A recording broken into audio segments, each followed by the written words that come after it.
we read in the portion of Devarim is the closing sefer of the Chamisha Chumshei Torah. It's referred to as Mishnah Torah. That because Moshe Rabbeinu is passing away, he reviews many of the mitzvos which are mentioned earlier. Chumashim, it's a repetition, and there are a number of other mitzvos which haven't been repeated in the earlier Chumashim are mentioned in the Chumash Devarim. It begins, these are the last 36 days of Moshe Rabbeinu's life. Moshe Rabbeinu is going to pass away in Zayin Adar, and as the pasuk says, as the verse says, this is the 11th month, the beginning of the 11th month, the first day of the 11th month of the 40th year in the desert. So, and Moshe begins giving Musar, rebuking, words of admonishment to Klal Yisrael, where he recounts what took place over a 40-year period, and where they had failed, and because he's not going to be there to set them on that straight path in the future.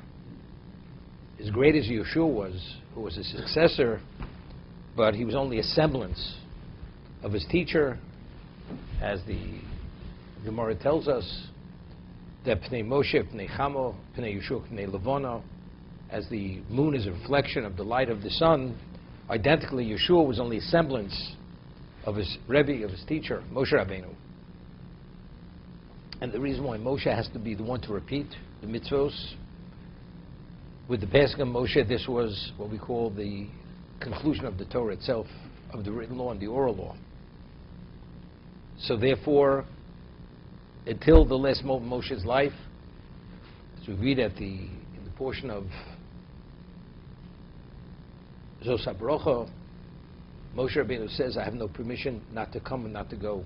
So Rashi cites Chazal, the Midrash, that all the Mayonos HaChochma, the well springs of wisdom, were closed down, meaning that flow of information, which was Nevuah, which was prophecy, Pe'ah Pe'ah Dabirbo, he prophesied in the wake state, it came to an end, at the very end of his life.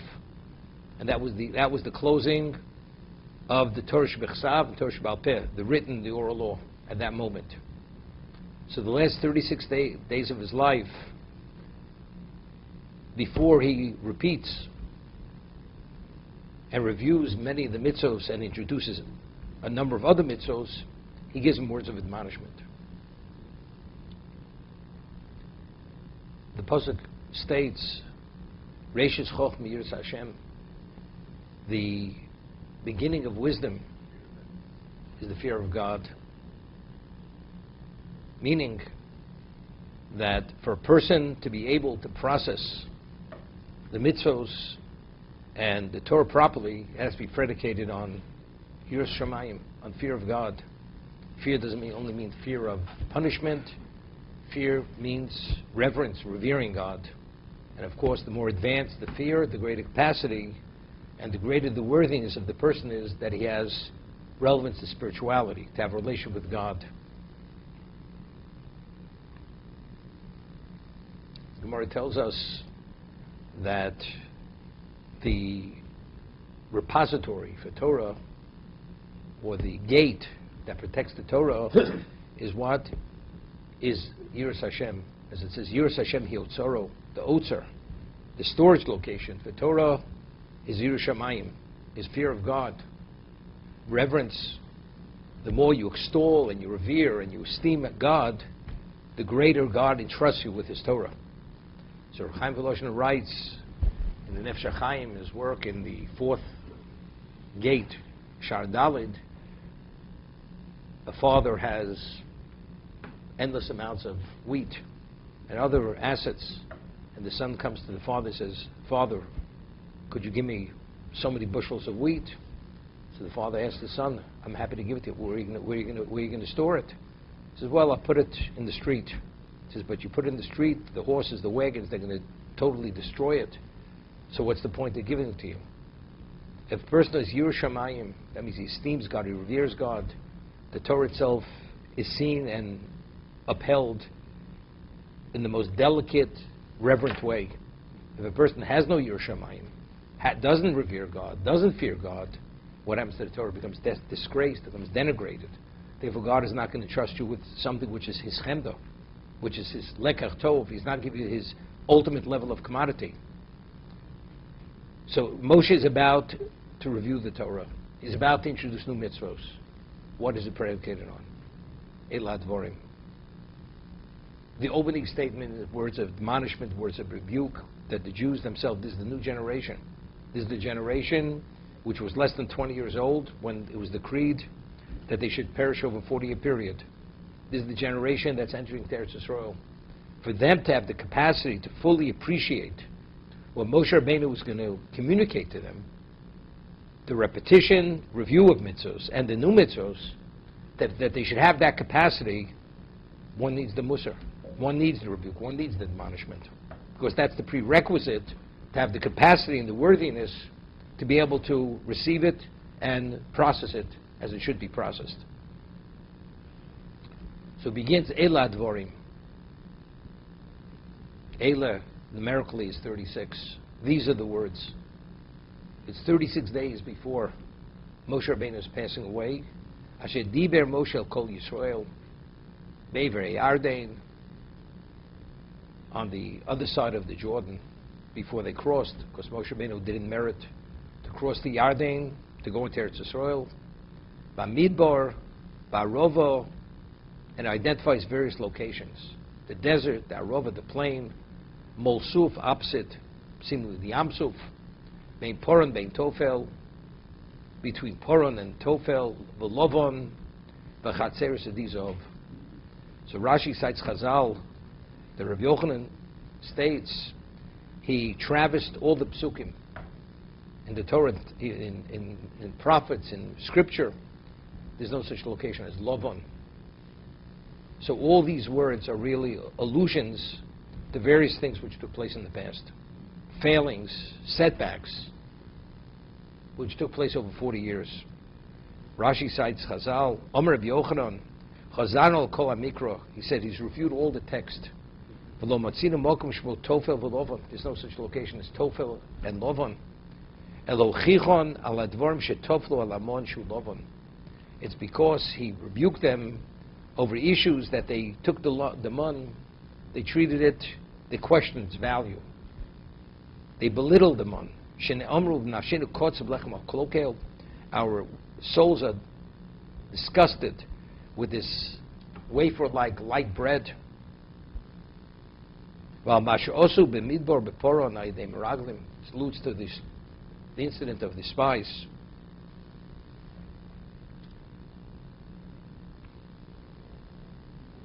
It's all on an illusionary level. So Rashi again cites the Midrash. Why isn't he more explicit? Why, when he gives them the musar, when he's admonishing, rebuking them, he should be explicit? So Chazal tell us it's Mishmei Kvod Neshel Yisrael. It's out of respect. So the Sifsei Chachomim, who's the commentator on Rashi, elucidator Rashi, explains that here we're just beginning the Sefer, the 5th book of the Torah. The first thing we opened with such serious failings, the full accounting of every failing of Klal Yisrael over a 40-year period. It's not really respectful. A little bit later in the Sefer is one thing, but the first discussion should be this. So therefore, Moshe Rabbeinu, when he speaks to them and it's presented and recorded, it's on an illusionary level, that it's not obvious. Out of respect, but they understood what it was. When he spoke to them, they clearly understood what it was.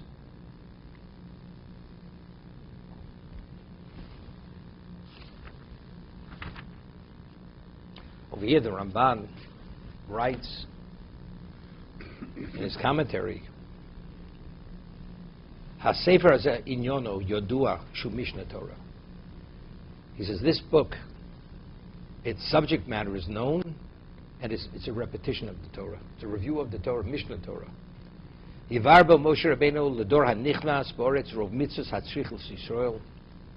He goes and he elucidates to the generation that's going to enter into the land the majority of mitzvahs which they need to live by when they're in Eretz Yisrael. V'lo yaskebo dvar b'toras dover b'toras kahanim. Sefer, the book of Vayikra, which is referred to as Torah, the laws of Kohanim, which are sacrifices, the laws which pertain to the Kohen, what qualifies him, what doesn't qualify, what disqualifies him, lo b'masa korbanos, lo b'tarsa Kohanim, the purity of the Kohanim, maseim, their actions, shivak vir osem lohem, it's been explained and elucidated to them.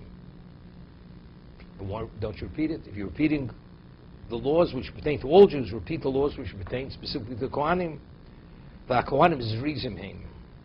Lo yitztorchu lahasora achasora, because the nature of a Kohen, he does things with zeal and with alacrity.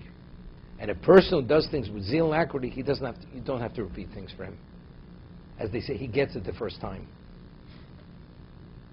Meaning, evidently, in life, to appreciate something, what does one need? One needs focus. If you're focused and you always have that perspective and you're not distracted from that perspective, then you don't have to be reminded. One does not be reminded. The Kohanim, they were chosen to be the deficients of God. They refer to as Mishorsi Elyon. They accommodate God, they do the service. When Moshe Rabbeinu at Sinai, after the Chet Egel, said, Mila Shem Elai, even though the Leviim, the Levites, were the smallest of the tribes, without any hesitancy, although they knew the consequences of that zealotry, they could be killed. When Moshe called for Mila Shem Elai, who's for God should come to me, they immediately, without any level of hesitation, they came. There was no hesitation. It was with immediacy. When Zimri was killed by Pinchas, who was a Levi at the time, but what did he demonstrate? He demonstrated the characteristic of what? Of a Kohen. There was no hesitancy. He only went to Moshe because he felt Moshe Rabbeinu should be the first one to what? To do the act of zealotry. Moshe says, no, since you're the first one, you should be the one to act. But again, that was Pinchas. This is the midah, this is the innate characteristic of the Kohen. And the Talmud tells us, the Gemara tells us, Kohanim is rizim heim. Although we say, asay siyog la Torah, asu siyog la Torah, you should make fences for the Torah, there's certain situations, which is discussed in the Talmud and the Gemara, which Kohanim don't need that fence.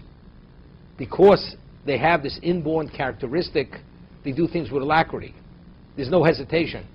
Their focus is directly to serve God. And that's why they act with such force and with such immediacy, for that reason. There's reason heim. It's interesting. Chazal tell us, Chachamim Zichron Livrocha, our sages of the Talmud, that Kohanim is reason heim.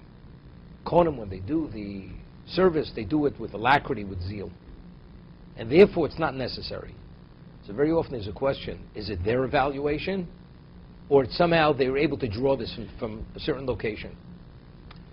So what I had said, we find the Ritva, who's one of the early commentators on the Talmud, he writes, the law is that if Rosh Hashanah falls out on Shabbos, one does not blow the shofar.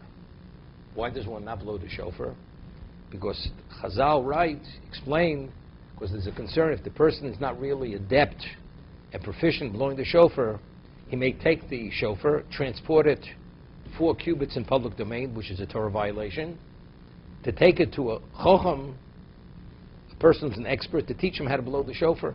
Because the person may be so caught up and so enthralled by the mitzvah, he may not realize, and he may transport without thinking, and transport it 4 cubits in Rishus HaRabim, public domain.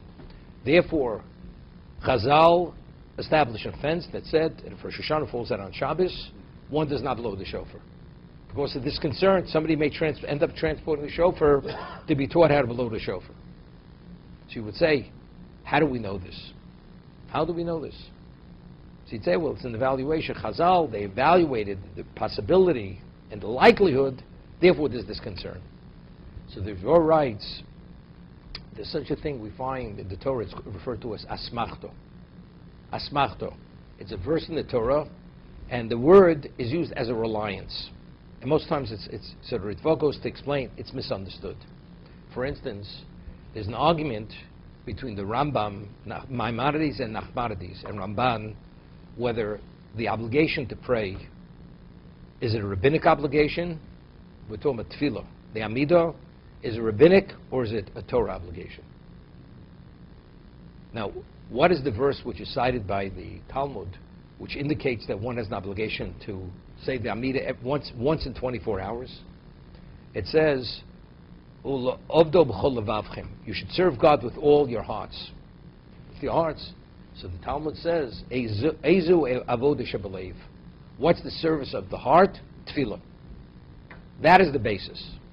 So Rambam writes, Maimonides writes, explains, that that's an authentic interpretation of the words. What's avodah shebelev? The Torah says you have an obligation to serve God with all your hearts. That's tefillah. Whatever tefillah is, acknowledging first God, what God is, making your request, and closing with the thank you. That's the modim. The Ramban writes, Nachmanides writes, no.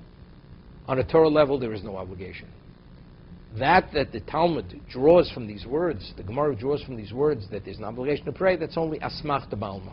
It's a rabbinic reliance. The concept, the obligation is purely rabbinical, except they use the verse as a reliance to indicate that you're supposed to pray. Now, what does that mean? Does it mean it's a mnemonic? Is that what asmachta mean? That's what it means? I mean, if you want to not forget that you have a rabbinical obligation to pray, they have to find the word to be a reminder, a mnemonic, to hang your hat on. That will remind you. Okay? Is that what it means? Or it means something much more profound than that? How do we know? The Gemara cites two verses in regard to the mitzvah, the obligation of blowing the shofar, with the hearing the blast of the shofar Rosh Hashanah. Rosh Hashanah is referred to as Yom Trua, the day of the blast. And there's another verse which refers to Rosh Hashanah as Zichron Trua, the remembrance of the blast.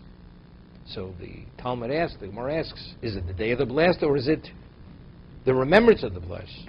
So the Gemara reconciles both verses by saying, if Rosh Hashanah falls out during the week, then it's the day of the blast. Then you blow the shofar.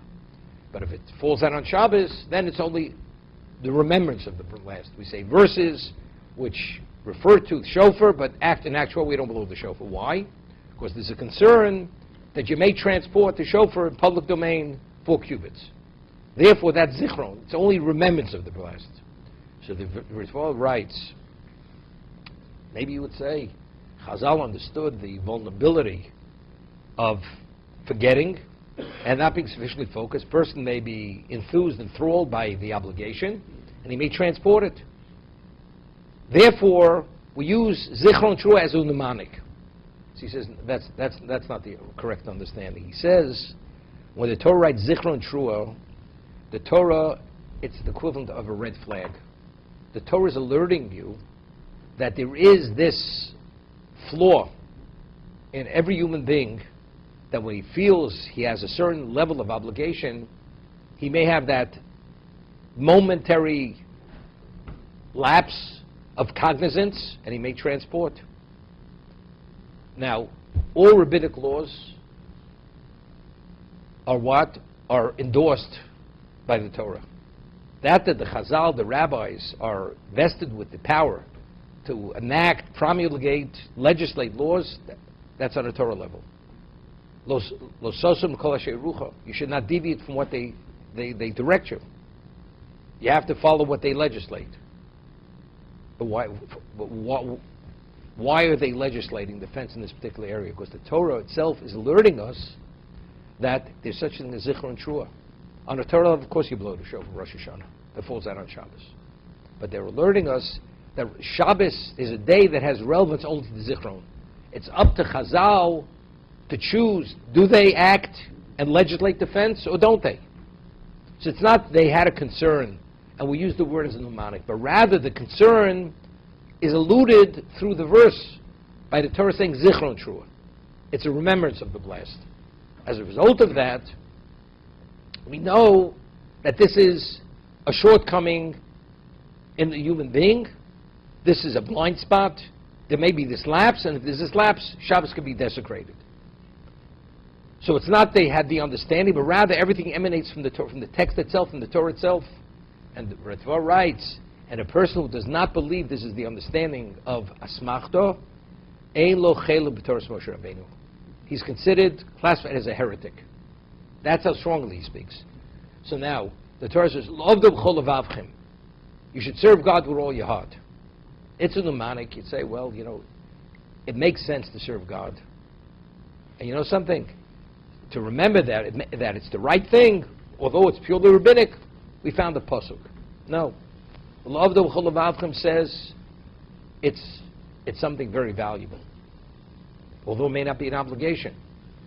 The obligation, according to Nachmanides, Ramban, it's rabbinical. Eza avoda shebelev, which service is the service of the heart? That's Amidah, that's Tefillah. So again, where's it emanating from? It's emanating from the pasuk, from the verse itself. There's a famous word from Rabbi Simcha Tvinsky writes, although there's an argument between the Rambam and the Ramban, whether Tefillah, whether the Amidah is a Torah obligation, but everybody agrees, he says, even Nachmanides agrees, Ramban agrees, that the concept is a Torah concept.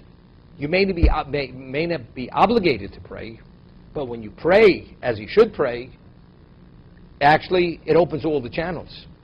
There is a communication between the person and God. Otherwise, how do we know you can even speak to God? Right? The answer is, the pasuk, when it says L'ovdo, you can serve God with all your heart. Although it may not be an obligation, but the concept is a Torah concept.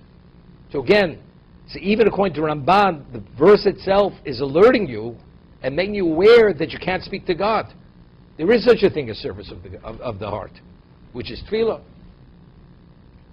So that the Chazal, they understand that there's something unique about the Kohen. The Kohanim is rizimhim. How do they know that? Was it their evaluation? They read history and they say, well, we see Kohanim, they do things with zeal and alacrity. It started with Shimon and Levi when they destroyed the city of Shechem, when Dinah was defiled. Or was it the story with Mila Shem Eli, or the story of the Chashmonoim, that they were the zealots to drive out the Greeks out of Eretz Yisrael when they desecrated the sanctuary in the Beis Hamikdash? Is that what it's about? That the Torah, Moshe Rabbeinu did not repeat Torah's Kohanim in Sefer Devarim, which is Mishnah Torah. Why did he repeat it? Because they are Zerizim. Because they do things with zeal, and they don't procrastinate, they don't hesitate, and they address the obligation immediately, meticulously.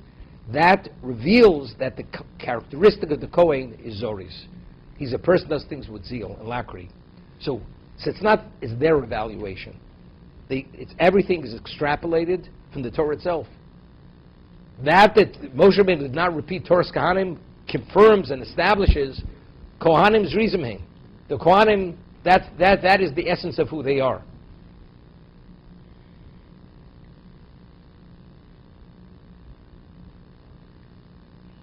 Now the Ramban writes something interesting. I explained why does Sefer Devarim Mishnah begin with rebuke, with admonishment, with musar, tochocho. As I said, because Reishis Chochma Yiras Hashem, to give the person the capacity. So he explains the Ramban, V'tam sheyaschel b'yirat Torah hischel lochichom. V'terem, before he began elucidating and presenting the Torah, he begins with rebuke, lahaskelem avonoseim, to remind them of their shortcomings, their sins. Kama yamru b'midbar, to what degree did they rebel against God in the desert? V'kam isnai gimon kodesh baruch hu b'midas harachmim, and to what degree, despite their lack of deservingness, despite all that, God had exceptional rachmim for them. V'zel odiach hasod evimoim, to reveal. He's telling him, do you realize how seriously he failed? It was literally, he shouldn't have forgiven you. He did. So despite all the setbacks, and all the regression, and all the, whatever happened, the punishment, but after everything's said and done, it's a display of unlimited mercy that Hashem showed you. Shows the Rachmim.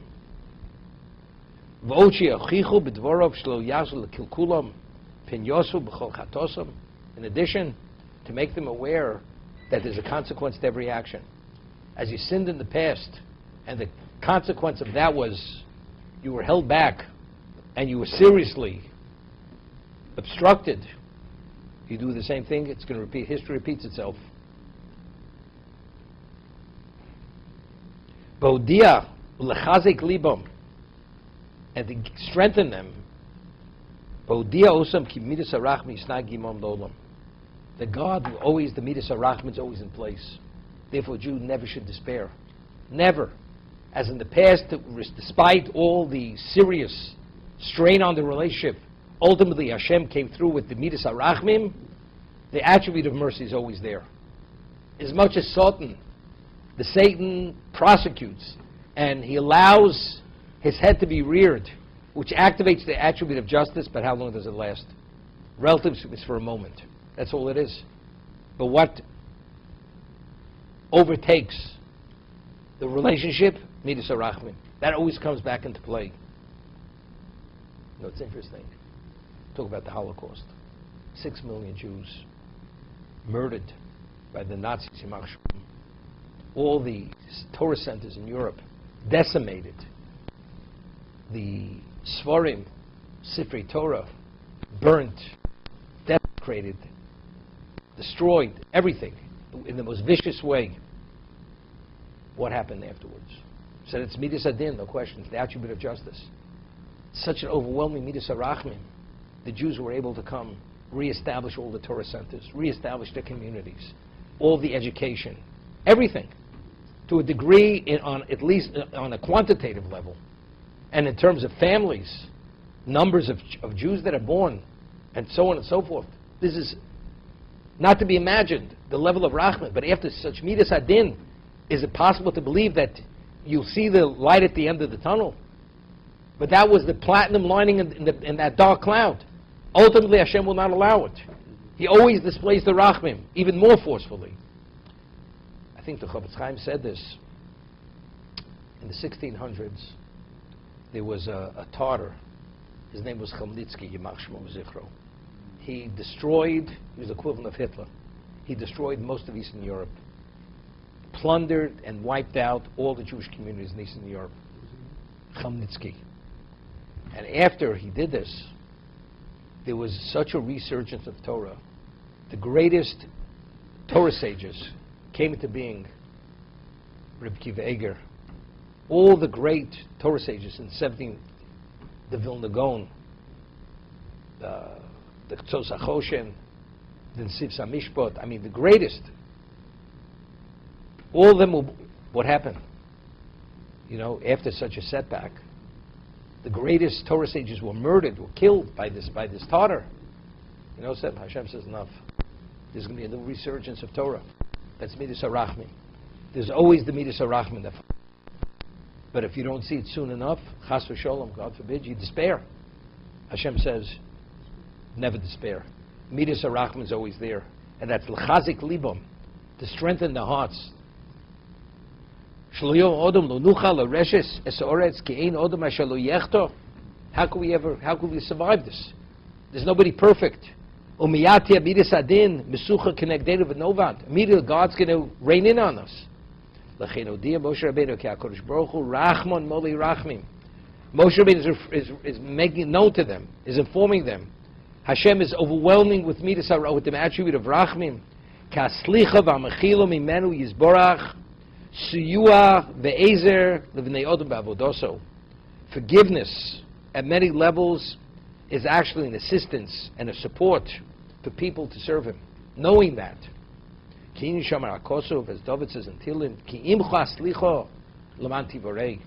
God has the ability to forgive. Of course, you have to be fearful because you want Him to forgive. But ultimately, He is forgiving.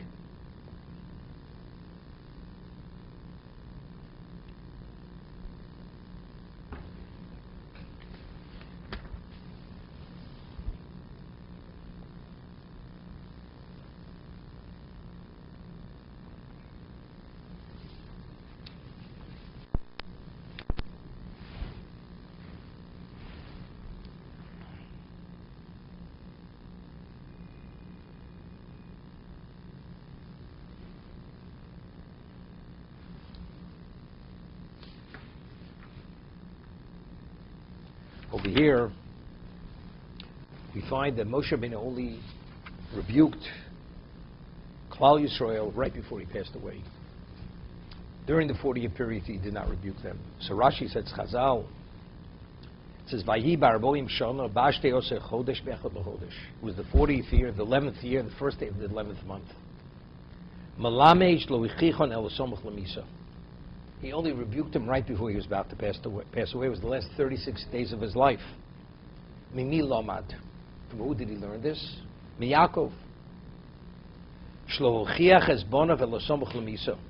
He did not rebuke his children until literally he was on his deathbed. When he gave them the blessings, he blessed them and he rebuked them simultaneously. Omar, what did he say? Ruvain b'ni. Ruvain failed. What did Ruvain do? After his mother passed away, after Rachel, Imenu, passed away, he took the concubine's bed and put it in his tent rather than his mother's. And he went without consulting with his father, asking permission, and he took his father's bed and put it in his mother's tent. Omar, as a result of it, he forfeited many things. It was considered very serious. Omar Ruvain b'ni, ani omaloch v'nei malo chicho kol Hashem alolu. He said, Ruvain, why did I rebuke you, admonish you all these years?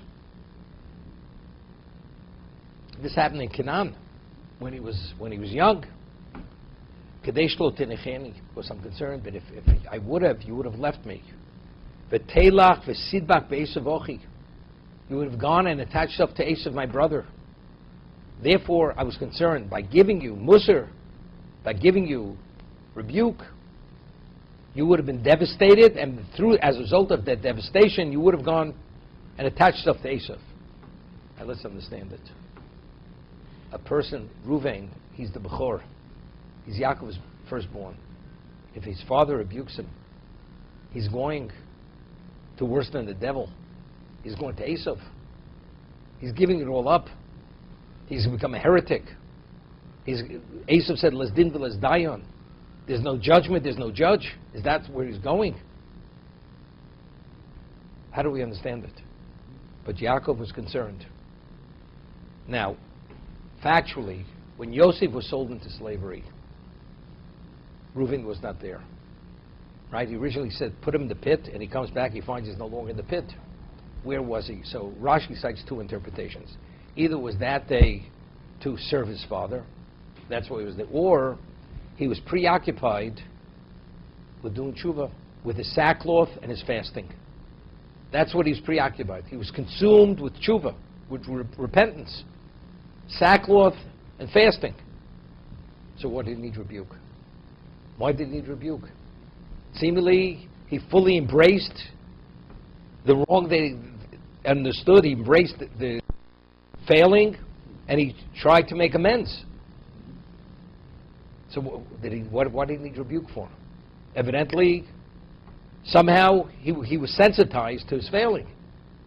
So what's Yaakov said? The reason why I rebuke all these years because why there's a mitzvah to hit a person over the head even though he'll do tshuva on his own. Seemingly, it says that his teeth were blackened from fasting. It was to that degree. So what exactly did Yaakov say to us? Reuven, you know why I didn't rebuke until the day that I'm dying is because I was concerned you may attach yourself to Esav, my brother. Firstly, who sensitized Reuven to do tshuva was Yehuda. When Tamar was going to go be burnt, and he openly admitted, I fathered the children. So he said, Sot could be many. So when Yehuda went and publicly announced that he failed, that he was a sinner, that sensitized Reuven to do tshuva. V'zos Yehuda Yomar. When Moshe Rabbeinu prayed that Yehuda's bones were restless in the coffin for 40 years, Moshe prayed for the reinstatement of Yehuda. He should enter into Yeshiva Shamala, into the heavenly yeshiva, by saying he's the one who caused Reuven to do tshuva. This is unrelated to Yaakov. Unrelated to Yaakov's rebuke. So what does it say over here? Yaakov had to rebuke him at the end of 40 years, right before he passed away. Just to understand it. We read a story in the Torah that, just read it recently, there was no Slavchot. The daughters of Slavchot only had daughters. He had no sons. And there was a question of inheritance. Does a daughter inherit if there are no sons? So they came to Moshe Rabbeinu and they said, the way we understand we deserve, we are heirs. And we have a right to our father's estate. Because our father was not part of the Adas Korach. Was not part of the congregation of Korach. Because they forfeited all their rights of inheritance. Therefore we have a right. But factually the father was put to death. God said he must be put to death. What did Slavchot do that he deserved to die? So the Gemara says, there's a question, what he did? He violated Shabbos. He went and he reaped on Shabbos. Now the question, why did he reap? Why did he reap? So the Gemara says, the reason why he reaped, he did it for the sake of God. What did he do? We rule on halakha level that if a person does a creative activity on Shabbos, not for the sake of the creative activity, but the creative activity is only a byproduct of your intent, you're not in violation of Shabbos. For instance, all the 39 classifications of creative activity is extrapolated, is drawn from the Mishkan. Everything they did in the Mishkan was creative, was not destructive. And any creative activity was done in the Mishkan was done for the sake of the action itself. So now, if a person digs a hole and he has no interest in the hole, he's only digging the hole for the earth. He's not, according to Reb Shimon, which is one opinion in Talmud, which we rule this way, he's not in violation of building. Digging a hole is like digging a foundation. That's building. That's violation of Shabbos. But if you dig the hole, not for the hole, but only, the hole's only a byproduct of your intent where you want the earth, you're not in violation of Shabbos. But let's say a person wouldn't know that. And his intent is to dig the hole for the earth, but he says, I'm digging the hole for the hole. And he's forewarned by witnesses, he'll be put to death. Although he knows the truth. And God knows the truth. But based on the way it's understood and it's witnessed, he'll be put to death. After the Chet HaMeraglim, the story of the spies, God says, they will come to an end and they're going to die. They have no share in the world to come. Initially, the generation of the spies, those between 20 and 60. If a person hears he's going to perish, never go into the land, he has no share in the world to come. They say, you know something? That means all my obligations as you are totally irrelevant. We'll not keep dietary laws, we won't observe the Shabbos. So what did Slavka do? He went intentionally violated the Shabbos by reaping to show them that the laws are still in place. And you have full liability. You're fully culpable. And he was put to death. But in reality, only he and God knew his true intent. Even Moshe Rabbeinu didn't know his intent. Because what he had done, he really didn't violate the Shabbos.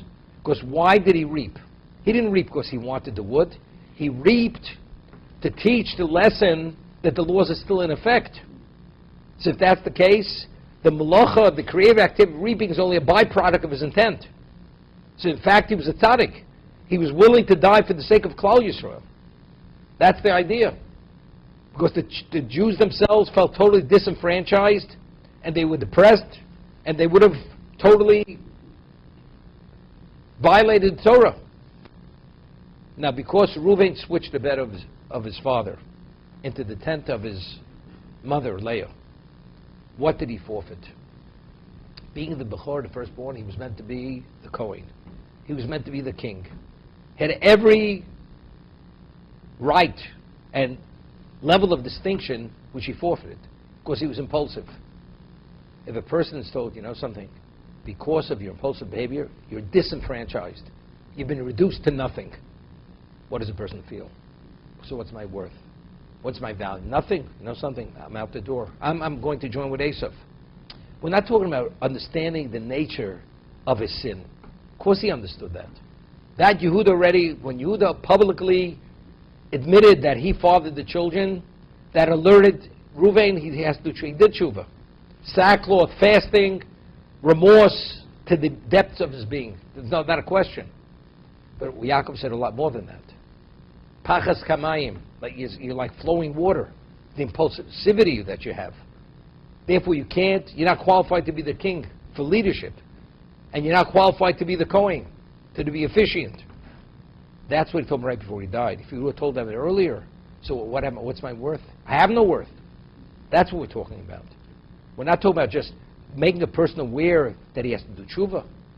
It's by giving him the full gamut, the full understanding, and the ramifications of what it brought about, the sin. That's what we're talking about over here.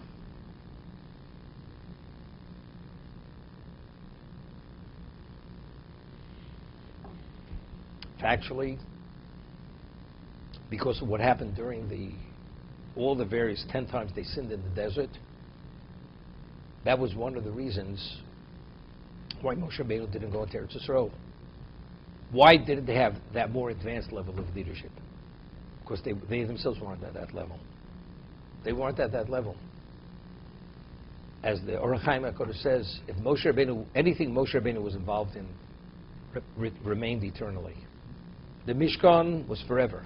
If Moshe Rabbeinu would have gone to Eretz Yisrael and built the Beis HaMikdash, the Beis HaMikdash would have never been destroyed. One of the reasons why Tisha B'Av is a moed, is a holiday, because God expended His wrath on the stones and wood, not on us. But Chas v'Sholom, if He wouldn't have that, we would have been destroyed. So Moshe Rabbeinu, his not going in was a blessing. That is a Klal Yisrael. It was the ultimate Kiddush Hashem. The God took the collateral. It's referred to as Mishkan. It's collateral. God took as collateral the first Beis HaMikdash, the second Beis HaMikdash. If it would have been Moshe's edifice that he created, it wouldn't have been taken. So if the Jews were at a level that they wouldn't have sinned again, they would have had Moshe's leadership. But because they weren't, how do you know they weren't? Well, because of what transpired 10 times in the desert, after being at a Sinai, that tells me you're not there. If you're not there, what's the future? You're prone to fail again. You're prone to fail again. That means God's wrath has to be expended. So you have a choice, either on the stones and on stones and wood, or on you. If it's Moshe Rabbeinu, it's a problem. If Moshe Rabbeinu cannot go in, so that's the understanding.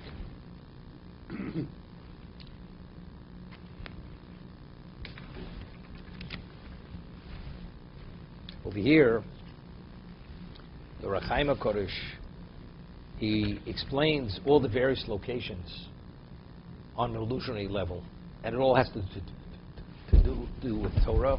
What qualifies a person to have relevance to Torah? Moshe Rabbeinu is telling him things that what gives you capacity to merit the ultimate level of siyata d'shmaya, of divine assistance, to come upon Torah. So he explains the Ever Yarden. What is Ever Yarden? What is that, friend? It means the other side of the Jordan. The Sakim L'chichom Acher Be'Ever Yarden. He says, Bamidbar Barova. He says, Aleph, Shilokech Midosu Shel Avram. L'chsiv. Every Jew has to have the characteristic of Avram Avinu. Avram Ha'ivri. What was Ivri? He took the world on single-handedly. You can't compromise yourself, regardless. Humashiromas Bomro Be'ever. Beis. She Mardus Belibo Tomid. A person always has to feel rebuked within himself, like smitten within yourself. Komram Zal Tovet Mardus Achs Belibo Shalodom Me Malkios. If a person is oblivious to doing something wrong, he's oblivious. He really doesn't value it. You could give him lashes and beat him 100 times. If his perspective doesn't change, he's going nowhere. So you see he's bruised. But if a person takes it to heart and he realizes he's wrong, even once, that has greater value than receiving 100 lashes. Humashir Romas Hayardain Mardus. Rabbinic lashes are referred to as Makus Mardus. Rodem means to take control. Gimel Midis HaNova. Humility is crucial. Why? Ba'omram Lolim Yosem Atzmo Kimnidbar. A person should be just as a desert, has no character. It's desolation. There's nothing to show for it. And it's ownerless. And it's there for everybody to trample. That alludes to a person, if he has that characteristic, he has relevance to Torah. Dalit Shnei Novab Der Chanos. Lo derech hapchisus hanimos. When a person's humble, it has to be with on a quality level. A person who feels it's not you feel you're worthless. Humble person knows his worth. Except, but there's no therefore. I may know, Moshe Rabbeinu knew he knew more than anyone. He's more capable than anyone. But he's still the most humble person who ever walked the face of the earth. Why? Because there's no therefore. I am what I am because that's what I'm supposed to be. There's no taking personal credit for anything. That's what I'm here for. It's like a person, today we've reached a level that the person works for a company, he's honest, he comes on time, but he never closes a deal. So he comes to bonus time, he says to the employer, I think I deserve a bonus. He says, you know why? I never stole from you. You never stole from me, but that's what you're supposed to do. You're supposed to be an honest employee. But I always came on time. Well, you're supposed to, I'm paying you to be here so many hours a day. That's not a basis for a bonus. The same thing. A person is l'kach notzorto. Im lomad the Torah harbe al tachas tova latzmecha. It says in Pirkei Avos. If you learn the enormous amount of Torah, don't pride yourself. Ki l'kach notzorto. God says, what do you think I put you on the face of this earth? I gave you an intellect. I gave you health. I gave you whatever I gave you. All the amenities of life. What? Only to be invested in Torah. So are you going to pride yourself? Does a person pride himself that he breathes so many breaths a minute? And his eyes blink so many times a minute? There's nothing to pride. That's the function of a human being. So a person, when you demonstrate and display your humility, or you behave within a humble context, it should be not in the disheveled state. It should be in a quality way.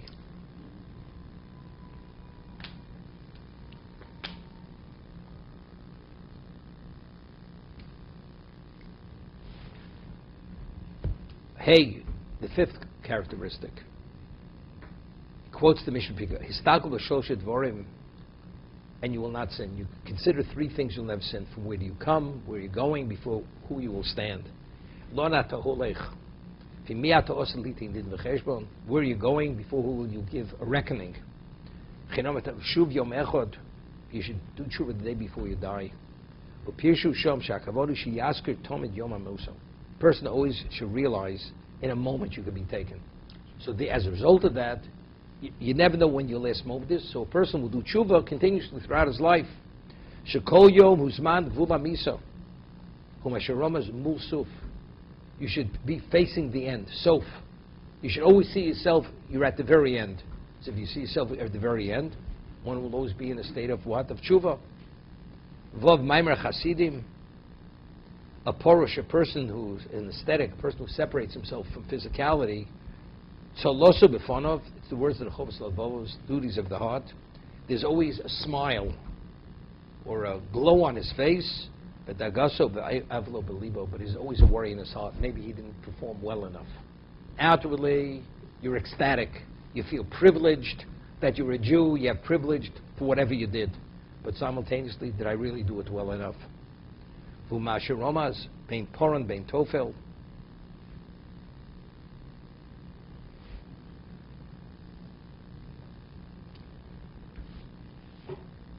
Keeps going, the various characteristics, what one's commitment has to be. So it's interesting. There's a Rambam. The Rambam writes in the laws of Talmud Torah, he speaks about the characteristic of humility, which is crucial and a prerequisite with the Torah. And he writes, Divrei Torah nipshul kamayim. The words of Torah are analogous to water.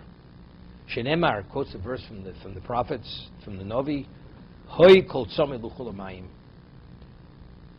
Whoever is thirsty should go towards the water. Now, there's a word from Rav Shach, Zech Tzaddik Livrocha. He says the law is, if a person drinks a liquid, a beverage, and he's not thirsty, let's say you want to drink some juice to take some medication, not to quench your thirst, one has to say a bracha before you drink that liquid. Why? Because the liquid itself has an innate taste to it, so there's a benefit. What about if one drinks water and it doesn't quench his thirst to any degree, and you're only drinking the water to be able to take the medication? one does not say a shakel.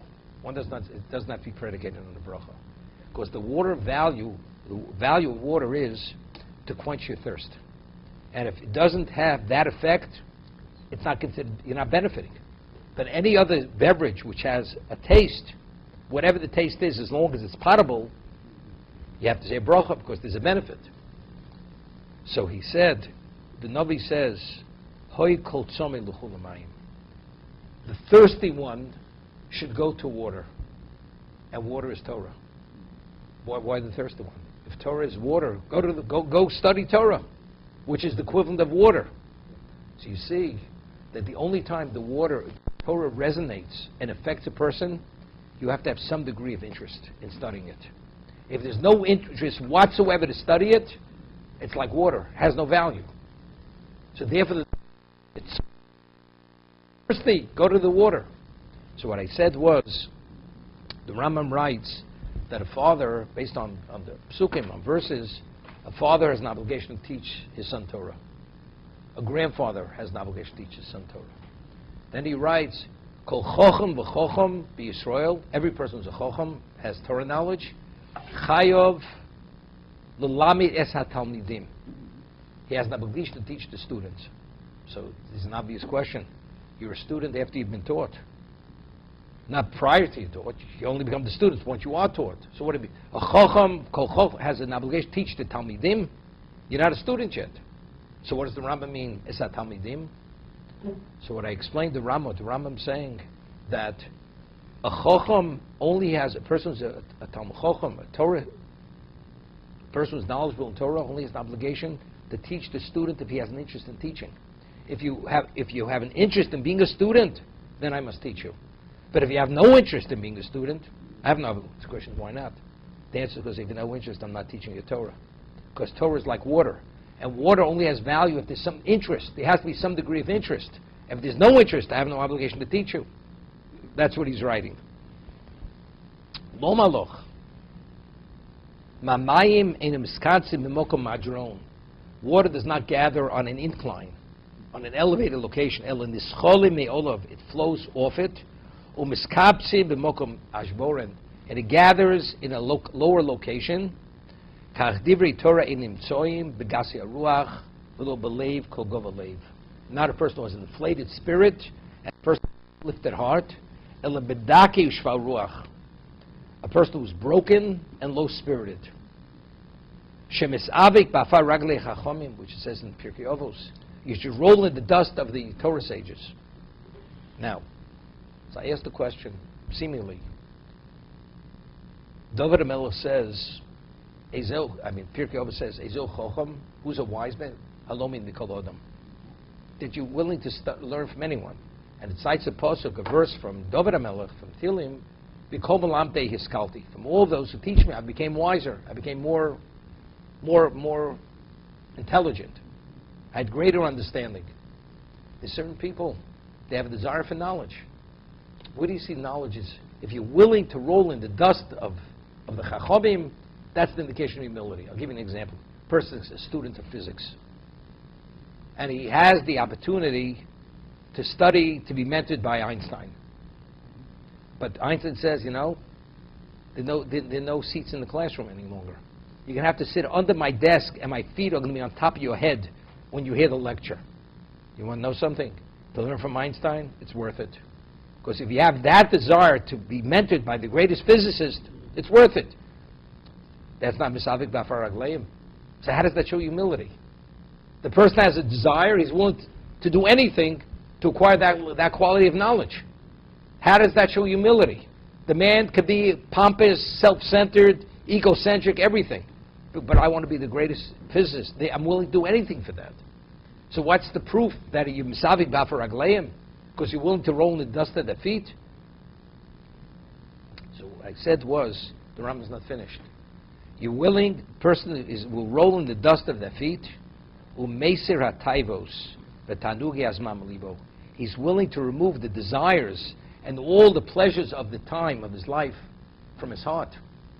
Now, a person, as a human being, we have desires. Natural, we're inclined to desires. We're only human. A person is willing to forego that. right? He's Mavid Taivus Libo. Even something which is so basic to the human person and the pleasures of time. And you work to a small degree, only enough to support yourself, that you have enough to eat. That's the level of commitment. Now, every person says, I'm only human. Don't I have a right? The moment you say you have a right, that's entitlement. If a person is meser, taivus v'tanugi azman, that's a confirmation that this is true humility. The man says, I'm entitled to nothing. Not even to what's basic to the human psyche. Even that I'm not entitled to. I'm willing to remove everything. Because who am I? It's unheard of. The only person who processes something in this context, the person is truly humble. True humility is, I have no entitlement. I'm here to do a job. I'm here to do the will of God. That's true humility. We read in Pirkei Avos that you should be mit Talmidei Aaron. Who was Aaron HaKohen? He was Oev Shalom v'Orev Shalom. He loved peace and he pursued peace. So the obvious question is, why is it enough? Say, you should be from the students of Aaron. He loved peace. You should love peace. Everybody loves peace. On whose terms? What are you willing to do for peace? So the Talmud says, the Gemara tells us in the Devarim, that a man says to his wife, makes a vow, that unless you go spit the high priest in the eye, you're forbidden, all my assets are off limits to you. You know what that means? That means the marriage is over. The woman is not permitted to benefit from any of his assets, the husband's assets. Is the woman going to spit in the Kohen Gadol is under the king, he's the most prestigious station in Klal Yisrael. Is she going to spit in the Kohen Gadol's eye, in the high priest's eye?